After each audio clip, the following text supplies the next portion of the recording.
when you look at Chattanooga, it was really the perfect time and really a good place to launch this. When you're able to bring something like this to an engaged community, then you can kind of get the benefits that Chattanooga sees. This is episode 257 of the Community Broadband Bits podcast from the Institute for Local Self-Reliance. I'm Lisa Gonzalez. Coleman Keene is back on the show for an update on the situation in Chattanooga, Tennessee. In addition to surpassing expectations for subscribers, the municipal utility is doing very well financially. Electric rates have been kept in check for everyone in the EPB service area, regardless of whether or not they use the fiber-to-the-home internet service, and the infrastructure smart grid has kept expensive outages to a minimum.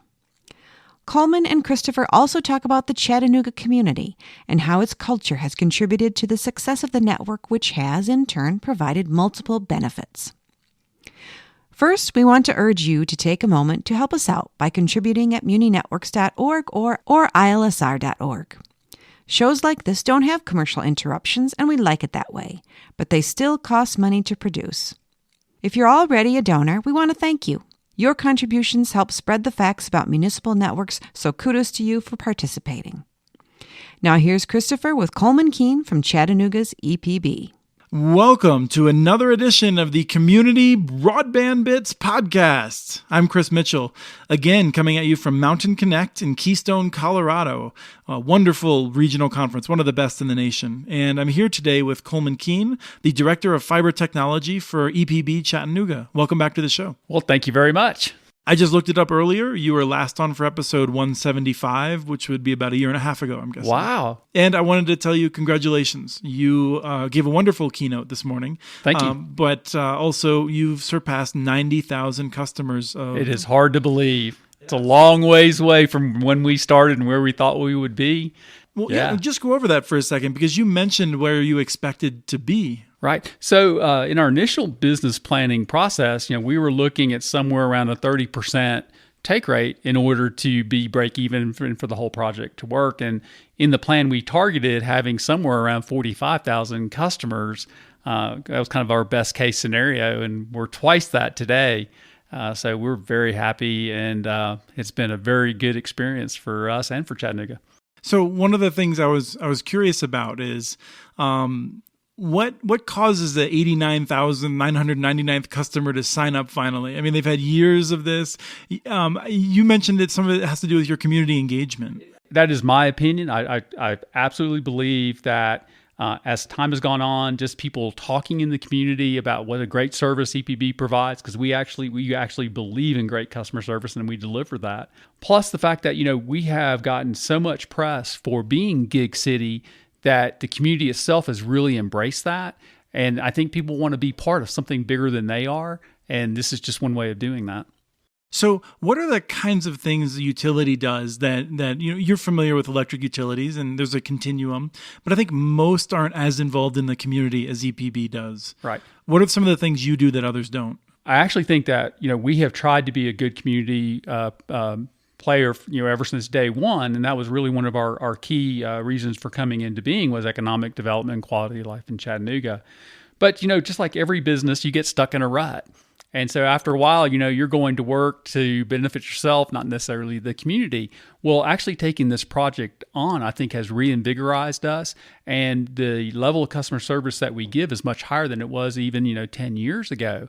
So I think all of that type of stuff goes into helping us be a better electric utility by the fact that we have the fiber optics and we're engaging on customers on both sides. We're going in their houses today and having more one-on-one conversations than we used to, right? It used to be this wall, never go past that front door. So now we were much more involved with our customers, and I think that makes us a better company. 90,000 customers out of how many possible? So there's 170,000 homes and businesses. So basically out of 170,000 potential customers. So that's including even apartment buildings that you're basically not able to get into. That is correct. Yep. So we have about a 55% take rate overall, and still growing. And about how many people take the gig, which is now $70, right? Let's see. The last time I looked, it was just under 10,000. So 9,000 some odd people are taking the gig. Okay. Yeah. And 10 gig, any takers? We have a handful, not a lot. We didn't expect a lot, but it's available for anybody who wants it. For $299, I thought it was more expensive. Yeah, no, that's a great deal. And, as we move forward, more businesses will start to take it, and then they'll move to the residential, just like the gig did. We saw the same type of deployment with the gig when we first announced it. So, we're excited to be able to offer it, and can't wait for customers to start embracing it. So you have yet more, sort of good news. Is not really that big of a deal, but conceptually, it is the communications division has retired its debt. Absolutely, a big hurdle, right? And we're very excited about that. The communication side has been cash flowing positive pretty much, since year 2. And we've been funding new capital developments when we're still building and, adding new customers. And that's, very capital intensive business, as well as providing, significant dollars over to the electric side, which this year was around 30. And next year we're budgeting about 40 million going from the fiber optics over to the electric. Right. And to be very clear, that is basically people, your 90,000 customers who take television, internet, or phone service, or some combination of them, are subsidizing the ratepayers. Yes, the electric ratepayers. That is exactly what's happening at this point in time. Since inception, we have foregone on the electric side about a 7% rate increase, which is a pretty significant number. Absolutely. I mean, we see, obviously, electricity is always a concern, particularly for lower income households on a fixed income. And so that's a big deal. On our electric side, we are actively engaging with a lot of different programs to help people, basically make their homes and businesses more energy efficient. So it seems counterintuitive, but to us, that's good customer service. Speaking of good customer service, I wanted to ask this question earlier. I posed a different question this morning, but I actually think, and I don't know if you've marketed yourself this way, you have in at least one instance a faster response time than the fire department to a fire. This is a remarkable story. Yeah. Yes.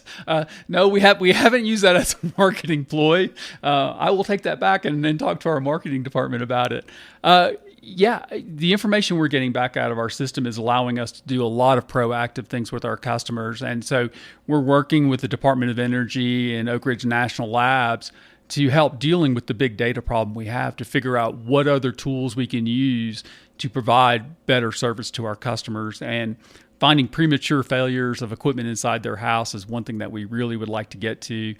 We already have examples, like you mentioned, with the fire. You saved a pet, I think. I saved a pet. Or, people who have had issues with their heating and air and stuff like that, where we're going to get huge energy bills. We were able to proactively go warn them, and they were able to get those problems solved quickly. It's just better customer service, and it's a driver for us. How often are you polling now to check those smart meters from the homes? Right. So every 15 minutes, we get back real time. We do have the ability to go out there and ping them if needed. From meters, we're getting it every 15 minutes. From our SCADA system, we're getting it every 2 seconds. Right. So I feel like I'm jumping all around because it's incredibly exciting, and all the great news coming out of Chattanooga. Although I do think you've become such an outlier, it's actually harder for communities to try to be you. And I don't say that. I mean, I literally think it's dangerous for cities to think they could be you. I'm curious how you react to that. They can always be us, right? We want to encourage them. I think that communities need to go into these with their eyes wide open. They need to realize, what their strengths are, what their weaknesses are, and how they can leverage what they have. When you look at Chattanooga, it was really the perfect time and really a good place to launch this. Chattanooga had already had a lot of visioning processes, so we had an engaged community. So when you're able to bring something like this to an engaged community, then you can kind of get the benefits that Chattanooga sees. So, it's one thing to build a technical solution. It's another to get people to embrace it and actually, push it to its full potential. And basically, being able to brand ourselves Gig City, that was a multi-tiered approach, not just EPB, but a lot of movers and shakers in the city getting behind that. I think communities certainly could emulate you and do a lot of things to try and succeed in the ways you've succeeded. However, in my going to Chattanooga, it seemed like you have more people rowing in the same direction than most communities. And it takes years, decades to achieve that. I mean, this is not just a fiber network that's sprung up in Chattanooga. It's more a very smart community that was doing a lot of the right things that built a fiber network. Right. And we intentionally tried to get the community engaged. So, we did kind of build it and kind of sat back on our laurels, so to speak. We thought everybody was going to embrace it. And that didn't necessarily happen out of the gate. So we literally started a process where we spent a year bringing people in from the community, and we would bring groups of 15 to 17 people from all walks of life into these. And once a week, we would meet with them. You've been to our control center, and we would bring them in there and talk about how we built the network, what the network was capable of, and how a community like Chattanooga could take advantage of that, and then basically charge them, this is your network, you need to figure out how to leverage it. So it took a little bit of kicking to get the community to engage, but we already were an active community, so it didn't take a lot of kicking. Right. But it does take a community that's going to work together and understand the benefits of working together to get the most out of a system like this. Well, and you yourself were someone you said who had left Chattanooga after college, I presume, or around that time, right. and then later came back. Right. So we were suffering the brain drain like a lot of small cities do. Kids went away from college and never came back. And I was one of those. And, I moved back to Chattanooga. I was lucky enough to find a job. And I consciously made the decision to take less wages and move back to Chattanooga because I thought it was a great community to raise a family in. So me and my wife consciously made that decision, and it turned out to be a really good one because I got to work at EPB and roll out a really great network. So today it's a little different. Today we have people moving into the community. We have a lot of young people showing up that don't have ties, they don't have relatives, they don't necessarily have a job. They come to Chattanooga and basically say, I'm going to figure it out when I get there. It's an exciting place. One of the challenges that I think you face is trying to figure out what your impact is. We know that you've had a tremendous impact on the community, and one can point to the jobs that have come in from a few large employers, but it's really hard to try and figure out what impact you've had on those small entrepreneurial firms, existing firms that may have been more successful.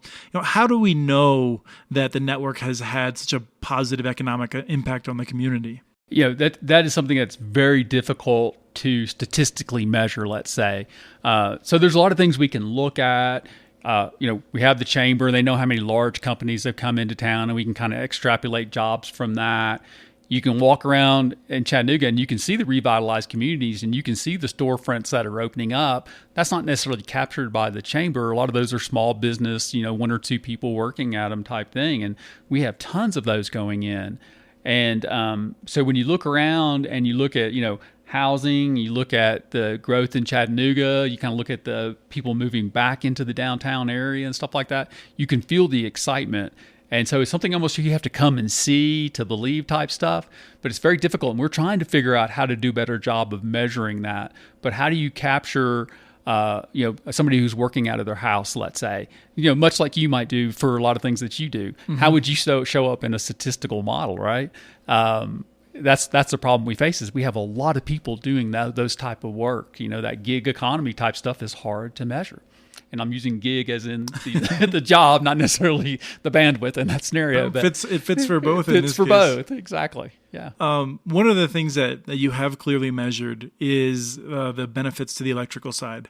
And if we just back up for a second, it's worth noting you've not retired all of the debt of the network. You've retired the debt that was attributed to the communications side. That is correct. And we are paying down the debt that's being borne by the electric side. We're not in any hurry to pay that down because we're getting very attractive rates on that. But it will be paid off, during the normal course of business. Well, I would think so if you're doing transfers of $30 and $40 million. Yeah. So we're transferring about 3 times what's needed to pay off that debt today. So, yeah, and the electric is seeing huge benefits from the smart grid that has been rolled out, and so are our customers. When you look at our outage, so there are measures that utilities use, and, we have seen those reduce significantly, 50 and 60% reduction in those reliability measures. And that doesn't equate to the fact that we're not rolling trucks for those outages anymore. Our number of miles, and we're at hundreds of thousands of miles every year being saved in truck rolls just on meter reading. Another couple 100,000 miles being saved where we're actually having to go scout and find outages before we can fix them. Well, it's worth just pausing there for a second because most electric utilities, when they have an outage, they find out about it through customers calling them and saying, I don't have any power. And then they send trucks out to zigzag around to physically locate with their eyes the break. That's right. And then once they find the break, Then they do a manual workaround if they can. So they roll trucks to manually switch the power if they have that capability. And a lot of that takes time and effort. So you could be looking at 2 to 6 hours, for a relatively small outage. Our smart grid, we have put in the intelligent switches, so a lot of that switching happens automatically. We have information coming back from our smart meters and other sensors, so we have pretty much know exactly where that outage is and can roll trucks right to where the job needs to be fixed. So we're saving tons of money just on what we call, scouting for the outage. Well, this is you covered this morning, and the slides are more visual to show the exact number. But you had an outage that impacted on the order of 14,000 people, and just if you remember roughly the time periods of. So it was roughly 13,000 customers. It was on a 5:30 on a Friday afternoon. So a lot of our employees had gone home just like everybody else, and a tree fell and took out a transmission line to take all of those customers out at one time. Basically, in less than 30 seconds, about 10,000 of those came back on automatically because of our automatic switching and intelligence that we have built into the network. About another 30 seconds after that, we had a couple more come on through automatic switching. At that point, people in the office were aware of the outage and were looking at it and were able to very quickly manually switch in two different scenarios, like in a 3-minute period, then in another 2-minute period. They got the next couple hundred on in each one of those, to where basically within 6.5 minutes, all 13,000 were back on. And we had a truck rolling to where the tree had fallen without anybody going out scouting, having to go out and do manual switching. That outage would have been 6 to 10, 12 hours. That would have been a significant time for us to get all those customers back on prior to our smart grid being in place. And that's the thing that I knew. The thing that I didn't know was you also would have had to recall all kinds of employees to answer phones. That's right, because they're already going home, and so to handle the volume of calls or even to get people to go do the scouting, we would have been literally, okay, we know you just walked in the door at home. Do you mind getting in your car and coming back, so that we could handle the call volume as well as the workload to do the manual fixing on the outage. I don't know if you have any comment, but I saw on the Twitter feed today from EPB that you're seeing an abnormally high number of trees falling over, unfortunately, due to presumably temperature changes and things like that. What we've had is an abnormally wet first part of the year, and so we had a drought last year, and so the combination of having a drought and then is really affecting the oak trees. So we've had very large trees come down over the last probably really 2 months. So we've had some significant outages with similar repairs times that we have just talked about, but we've had, where we've had 25,000 customers out, and most of those come back on relatively quickly, and we might end up with 2,000 or 3,000 where we've had to literally roll to actually take trees and remove those trees. But those would have been basically, multi-day outages prior. Right. Well, it's also just sad to see giant trees going. Yes, especially these are large old oaks. I mean, you're probably talking 100-year plus trees here that are going down at this stage. Well, one of the things that I know you do is you track the industry very closely. And I'm actually surprised when I look at, just having a conversation, in Iowa alone, we might see 4 new municipal citywide fiber to the home networks in the next year. I was expecting to see less than 5 a year across the entire country. I was expecting to see a lot of municipalities doing incremental investments and things like that, because I fear the market is so fragmented now, it would be harder to enter the market than it was when you did. And I'm curious what your thoughts are in terms of that. Is there still space for those sort of citywide builds? I think there absolutely is space. And I think that if you go back probably 2 years ago, every mayor pretty much wanted to be a gig city. So you've had a lot of people chasing it for about 18 months. So it doesn't surprise me that you're starting to see some of those efforts actually start to bear fruit, type of a thing. I think the bigger issue really is financing for most people and getting over the fear of being able to actually deploy and run a network like this. And I think that's really, a lot of people are actually almost to that level of a decision point versus whether they think they want it or don't want it. I think they know they want it. They just don't know how to get it. Do you have a sense of how many people have left EPB to go work with other cities that are doing this sort of thing? That's a good question. We actually have not had a lot of people leave to go do that. We've had some people leave to go work with some vendors, but actually the relative at that level, it's been relatively low. We have had more employee turnover than we were used to historically, but it's been mostly like at the customer service level. And a lot of that is that the employees that we were hiring are skewing younger, and they tend not to stay as long.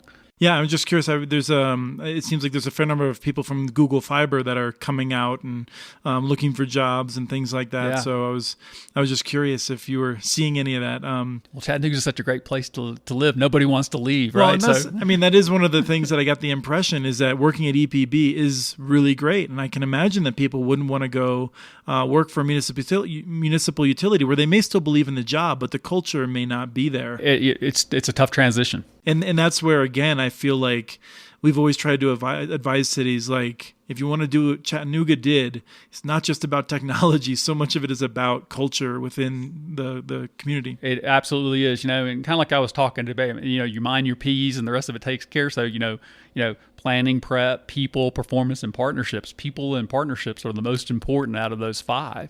Making sure that you have the right culture, you have the right staff, that they're willing to learn and engage with customers. It's a make or break. Right. Well, it's exciting, and I just can't tell you how interesting it is watching Chattanooga. I mean, I feel like cities often there's a sense that cities aren't exciting or this or that, and when you look back, a lot of really interesting innovations have come from cities you wouldn't have expected from. I mean, frankly, Chattanooga is even big compared to some of the really interesting innovations that have come out of communities where people do great things. So right. I'm excited to have been chronicling Chattanooga as you've been doing it. Right. Yeah. You've been there pretty much since day one. So yeah, actually, my first time in Chattanooga, I think, was right around the time that the network started being built. So, yeah, it's exciting. Well, thank you so much for coming on the show again. Sure, no problem. That was Christopher with Coleman Keene, who shared updates from Chattanooga's EPB. We have transcripts for this and other Community Broadband Bits podcasts available at muninetworks.org/broadbandbits. Email us at podcasts@muninetworks.org with your ideas for the show. Follow Chris on Twitter. His handle is @CommunityNets. Follow muninetworks.org stories on Twitter. The handle is @muninetworks.